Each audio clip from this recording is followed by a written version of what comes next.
Hey guys, Humble back again. Welcome to day 4 in the life of the Galaxy Z Fold 5.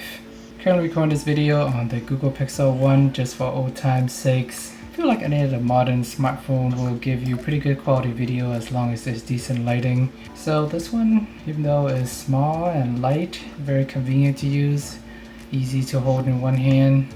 Can't really set it up on a tripod or anything like that at the moment, so I'm just holding it and recording in one hand, the other hand feeding the baby. But on day 4, woke up at about 8 a.m. Phone is at 100%. Beginning the day, hanging out with the baby. Then went to the bathroom, brushed my teeth, washed my face. Sometimes when you're brushing your teeth and only have one hand available, I have YouTube playing, so I've got to play on this tiny little screen right here. In the perfect world, if I had two hands, I would just open it up and watch the bigger screen. Sometimes you just gotta do what you gotta do and work with what you got. Then in the morning, I spent a few hours battling Amazon. Had to return. They scheduled UPS to come pick it up. They actually came and picked it up. I have it in my video doorbell. They just never scanned it, so Amazon never received the item. Then I had to battle Amazon. They told me to go battle UPS, so I did that. And then I went to tell my credit card company as well. It's a struggle these days. Some things are so difficult to return. They schedule UPS to come instead of me going and drop it off. But who knows? And the other day I was having trouble with a car mount, with two car mounts, so I decided to switch to a third one. This one, the clamp actually fits pretty well, but for some reason the air vent thing did not hold up well. So right when I started driving, 10 seconds to the drive, my phone flew off. So it's been a struggle with this phone just from a mounting perspective. Unless you have Android Auto, one of the newer cars, then you wouldn't need to worry about it. But you have an older car like myself, kind of have to work with what you have, throw it on a car mount. Some of them work, some of them don't. But these skinny phone makes it very challenging to stick on. When I'm making my coffee or making breakfast, I like to have the phone open up to take advantage of the 7.6-inch display. This allows me to watch videos, kind of glance at it, listen to the audio as I'm doing random chores throughout the house. I did not buy the S Pen case for this phone because I know I'm not going to use it. I always like the idea of having the S Pen. I have owned every Galaxy Note in the past, and I probably use it about 5% of the time. The other time I just don't really touch it. There's never really a need for it for me personally. I don't do a lot of drawing. I don't take a lot of notes. I can't read my handwriting. It's just chicken scratch. Occasionally I'll sign a document.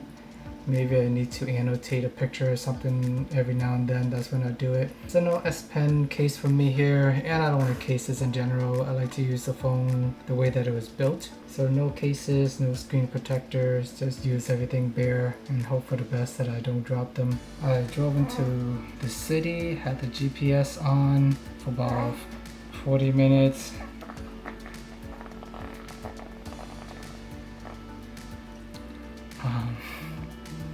Had Bluetooth music playing as well. Did some errands, and then as I was driving back, another 40-minute drive with GPS on. Went to Target, did some grocery shopping. 1:30 p.m. Phone is at about 53%. Been awake since 8:30. So it's been 5 hours or so. Looks like I'm on pace to have 10 hours of battery life, assuming I don't do more videos like these. Currently just sitting at a stoplight. So roughly an hour and a half to 2 hours of GPS on today. When I got home at roughly 6:30 p.m.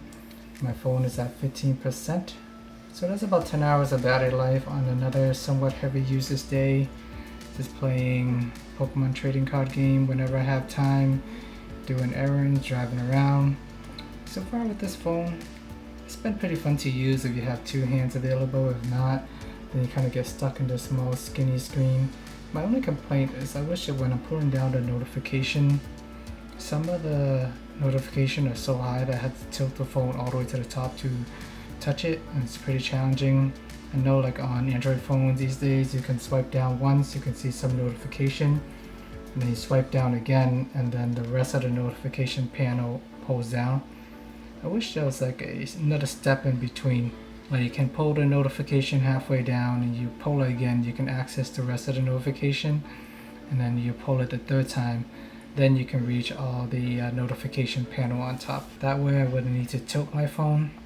Not sure they're ever gonna do it, but it's a simple software tweak, and I think it'll make life so much easier, especially on these long, skinny, narrow phones. So overall, the Z Fold 5 is pretty versatile. You can use it as a tablet, you can just use it as a normal smartphone. It is a little bit thin, long, and awkward. It is somewhat easy to type with one hand, but harder in a way to access the top of the screen since it's so long and skinny. You end up having to tilt it a lot.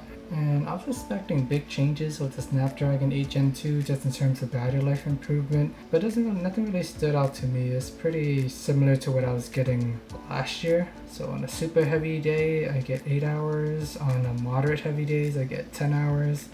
Light to moderate usage, I get about 12 hours. So far, there hasn't really been a day where it's like sitting in my pocket all day or anything like that. Maybe tomorrow when I return back to work and on the computer most of the day, the phone will likely be idle. We'll see how that perform on a super light usage day. But so far, if you already had the Z Fold 4, I don't think it's really worth upgrading. The chip is technically newer on paper, but it's not going to be life-changing or anything like that. The hinge is, you can close it flat this year, but I'm not really staring at the hinge on a day-to-day basis. So not a big change this year. You already had the Z Fold 4, it's pretty similar experience. But alrighty, thank you for watching. Let me know if there's anything else you guys want me to cover, any questions. Remember to like and subscribe. Please check out day 3 if you haven't already. Thank you for watching and see you guys in the next video.